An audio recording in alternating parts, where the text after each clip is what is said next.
கந்தா கடம்பா திருமுருகையா சிவகார்த்திகேயா மால்மருகா செந்தமிழில் திருப்புகழ் பாடி நின்றால் மனம் மிஞ்சிடும் இன்பம் விளையுதையா. சிரகிரி வேலவனை காண்கையிலே விழி ஓரம் கண்ணீர் பெருகிடுமே. கந்த சஷ்டி கவச்சம் போதுவோர்க்கு கந்தன் கருணை என்றும் துணை வருமே.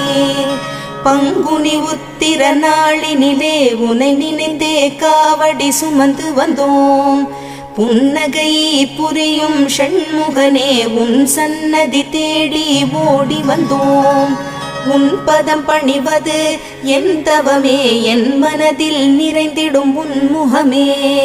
ஷண்முக பிரிய குஹ குரு சரவணனே வந்தே இன்னருளை தர வேண்டும். தென்பழனி மலையில் ஆண்டி முகம் சென்னிமலை